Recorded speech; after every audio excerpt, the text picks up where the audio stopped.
આ શરીરની અંદર પંચમહાભૂત તત્વો છે, 5 તન માત્રાઓ છે. તન માત્રાઓ પછી 5 જ્ઞાનેન્દ્રિયો છે. જ્ઞાનેન્દ્રિયોમાં કઈ 2 કાન છે, 2 આંખ છે, નાક છે. આ શું છે? જ્ઞાનેન્દ્રિયો, કે તમને એના દ્વારા જ જ્ઞાન મળે. બરાબર?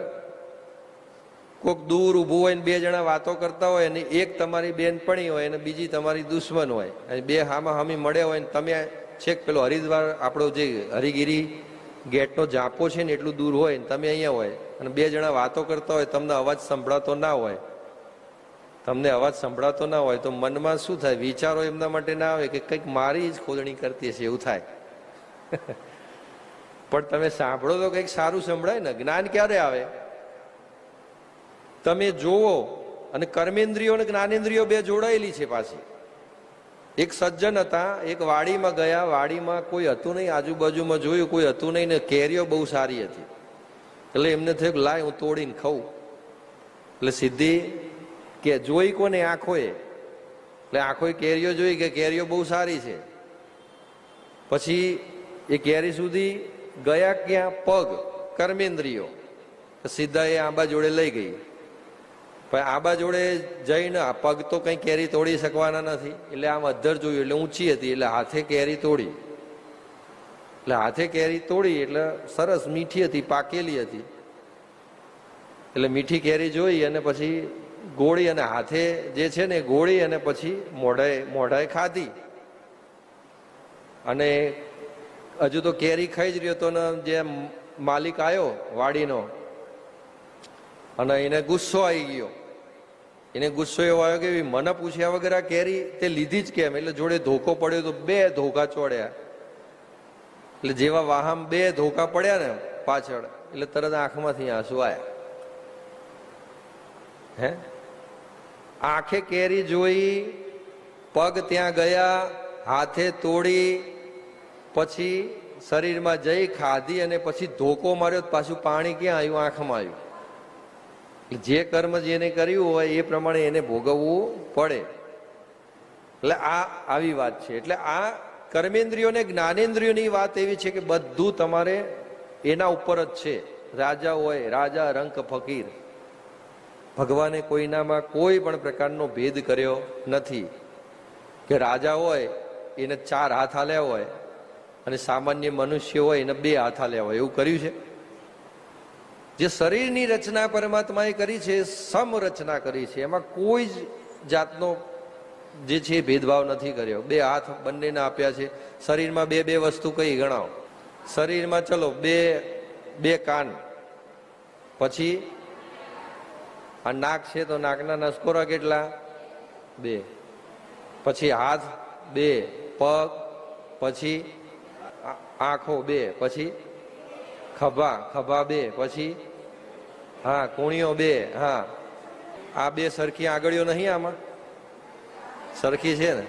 ભાઈ આ મોટી આંગળીઓ 2, આ આંગળીઓ 2, બધું સરખું જ આપ્યું છે ને? જો આમ હાથ કરો છે ને સરખું જ છે ને બધું? 2 એ રીતે પગની આંગળીઓ બધી એ રીતે 2 આપેલી છે ને?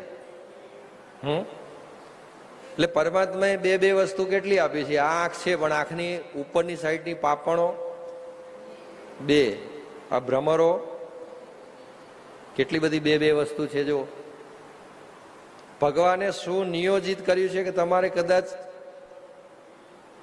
એક હાથ ના હોય તો બીજા હાથથી તમારું કામ ચાલે. કેટલી આગળ વિચાર્યું છે પરમાત્માએ. હે, આંગળીઓ આપી કે ભાઈ એક આંગળી ના હોય તો 2 હાથની આંગળી હોય તો એનાથી કામ ચાલ્યું જાય. કેટલું તમે વિચાર કરો કે આ શરીરનો જે ઘડવા વાળો, રચના કરવા વાળો છે એને કેટલું ધ્યાન રાખી અને આ મનુષ્ય દેહ બનાવ્યો છે. કે ભાઈ ચલો પરબ્રહ્મ પરમાત્માનું નામ લેશે, આ રીતે માળા જપવાની હોય, ઘણા આ રીતે જપતા હોય, ઘણા આમ જપતા હોય. માળા જપવાનો પણ નિયમ હોય. આ સૂર્યની આંગળી છે, એન્ગેજમેન્ટ થાય એટલે અહીંયા રિંગ પહેરાવવામાં આવે. બીજી કોઈ આંગળી પહેરવામાં આવે? અંગૂઠામાં કોઈ પહેરાવે છે? હે, અંગૂઠામાં કોઈ રિંગ પહેરાઈ જોઈ? આ આંગળીમાં પહેરાઈ જોઈ? રિંગ હંમેશા આ આંગળી ઉપર હોય. આ આંગળી કઈ છે? સૂર્યની છે. સૂર્યની આંગળી એટલે એની જે રક્તવાહિની હોય, જે લોહીની જે નસો હોય બધી પાછળની સાઈડ, અને જે એની રક્તવાહિની હોય એ હૃદય સુધી જતી હોય. બધી આંગળીઓ જે છે આમાં બધા હાથની અંદર છે ને, એ આખો હાથની અંદર બધા ગ્રહોના પહાડ આવેલા છે. આ જે ગુરુની આંગળી છે ને ગુરુનું પહાડ કહેવાય, આ શનિની આંગળી અહીં શનિનો પહાડ કહેવાય, આ સૂર્યની આંગળી અહીં સૂર્યનો પહાડ, આ બુધની આંગળી અહીં બુધનો પહાડ કહેવાય. પછી આ જે છે આખું ચંદ્રમા છે, ચંદ્રમાનું તળ મેદાન કહેવાય, આ શુક્રપટ કહેવાય. અહીંયા મંગળ રાહુ અહીં આવેલા છે. એટલે બધા 9 ગ્રહોના સ્થાન હાથની અંદર છે. એટલે જ્યાં પણ તમને શરીરમાં કોઈ પણ દર્દ હોય ને, ડાયાબિટીસ હોય ને, એને આ ભાગ દુખાતો હોય, અહીંયા તમે અડો ને એટલે એની પીડા થતી હોય. પછી જેને વાયુની તકલીફ બહુ રહેતી હોય ને એને આ ભાગ દુખાતો હોય. આ આંગળી આ શનિની છે. એટલે તમારે જો ડાયાબિટીસ મટાડવું હોય ને તો આ હાથને તમે પંચિંગ કરો ને તો ધીમે ધીમે એ શરીર સુધી જેટલી રક્તવાહિનીઓ હોય, નાડીઓ હોય, ત્યાં સુધી એની સ્પંચ પહોંચતો હોય અને તમને ડાયાબિટીસમાં રાહત થાય. વાયુ વધારે રહેતો હોય તો આ આંગળીને કષ્ટ, જે માળાઓ વધારે કરે ને એને કોઈ પણ પ્રકારના વાયુઓ રહે નહીં, કારણ કે આ આંગળીને જ કષ્ટ પડે. શરીરની અંદર 288 પ્રકારના વાયુ છે. કેટલા? 288 પ્રકારના વાયુ આ શરીરમાં છે. અને એ વાયુની અંદર ઉપર જેનું નિયંત્રણ કરી રહ્યા છે 5 વાયુ છે. જે આપણે કોઈ પણ પરમાત્માને આપણે જમાડીએ ને એટલે બ્રાહ્મણો કે પ્રાણાય સ્વાહા, અપાનાય સ્વાહા, વ્યાનાય સ્વાહા, ઉદાનાય સ્વાહા, સમાનાય સ્વાહા. આ 5 વાયુ જે છે ને એ મુખ્ય સંચાલન આ શરીરનું કરતા હોય. એટલે પહેલું જ આવે પ્રાણાય સ્વાહા. જો પ્રાણવાયુ જ ના હોય તો આ હૃદયને ધબકતું રાખે કોણ? વાયુ. તમે વાયુ ના હોય તો આપણો હાથ આમ હલાવી શકીએ? એવી રીતે આ શરીરની અંદર પણ વાયુ બધા બેસેલા છે. એટલે એ વાયુ જે છે ને એ ધીમે રહીને કે તમારું પ્રાણને, જે પ્રાણવાયુ છે ને હૃદયને ધબકતું રાખે. વ્યાન વાયુ, અપાન વાયુ, તો તમે શ્વાસોશ્વાસ લો બહાર કાઢો, લો બહાર કાઢો. પછી આ જે છે ને વ્યાન વાયુ છે. અપાન વાયુ કે તમે જે શરીરમાં જમો છો એને પચાવવાનું કામ અપાન વાયુ કરે, કારણ કે જે ખોરાક ખોઈને આગળ તો મોકલવો પડે ને. પછી શરીરની અંદર ઉદાન વાયુ છે કે કંઈક આપણો સ્વજન હોય, નજીકના સ્વજન હોય, એનું મૃત્યુ થઈ ગયું હોય તો આપણી આંખમાંથી કેવા દળદળ આંસુ આવે છે એમના માટે, અને વાતાવરણ કેવું ગમગીન થઈ જાય છે. કોઈ પણ દીકરી હોય, જ્યારે તમે એને સાસરે વળાવતા હોય ત્યારે વાતાવરણ જોજો એકદમ ઉદાસીન થઈ ગયું હોય. એટલે ઉદાન વાયુ છે એ પણ આપણા શરીરમાં છે. ત્યારે આપણા શરીરમાંથી ઉદાન વાયુ નીકળતો હોય, અને ઉદાન વાયુ નીકળતો હોય એના કારણે વાતાવરણ આખું ઉદાસીન થઈ ગયું હોય.